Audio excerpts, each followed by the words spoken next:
I need you in this video. Oh, I can't even see my face. Oh, this is not working. Okay, so she's trying to run away.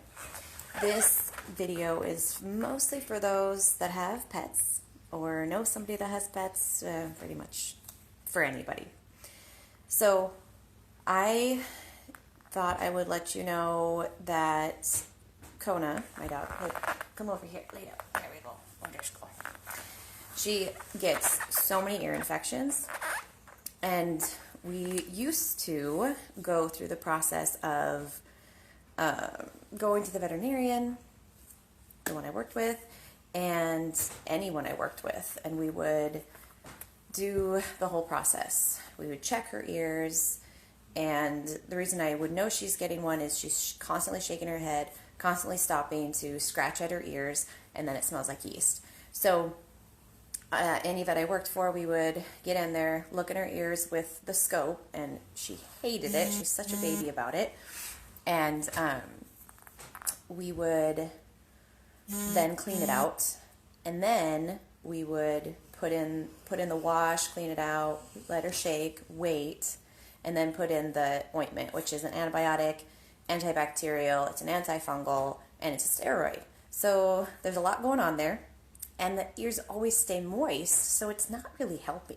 Like, it might get rid of it, but then it would come back and come back and come back. So now I am encouraging you to skip that visit to your veterinarian, because for the last 5 years I've been able to control her ear infections, and it's always about this time of year. She rolls in the snow, constantly getting wet in there. Even in the summertime isn't as bad as when she's rolling in the snow. With summertime, when she's swimming, sometimes we run into an ear infection, but it's mostly this time of year because she loves the snow so much.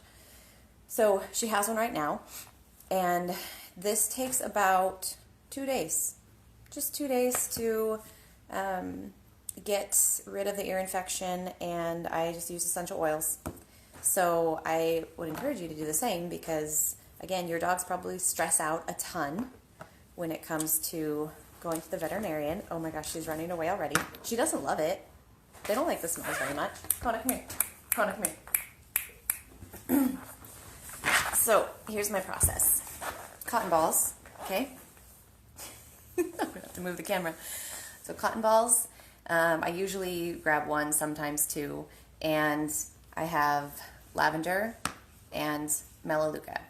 So I know that we have this thing about melaleuca, that maybe you're scared, maybe you've read something online that was scary and that animals can't process it, but just ignore that, because if you are really in moderation with the melaleuca, I mean, completely avoid it for cats, but in moderation for dogs, it is an amazing option for fungus and bacteria. So just don't listen to those naysayers about how deadly it is, because it's not.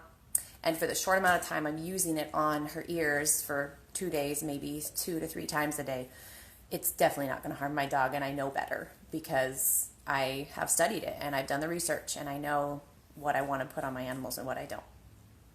So I usually take 3 drops of melaleuca and 3 or 4 drops of lavender, and it's just on the cotton ball. Okay? So we'll see if we can make this. Come here, come over here, come closer, come closer, come on, Kona, come here, come here, come on. And like I say, she doesn't love it because she knows she has to smell it, and I mean, and their senses are 10,000 times more powerful than ours. So can you blame them for not really wanting this in their face? So it's just, you never put any oils in the ears or in the eyes, just like on us, you know, no mucous membranes. So I just rub it around and down the mastoid bone, just under the ear.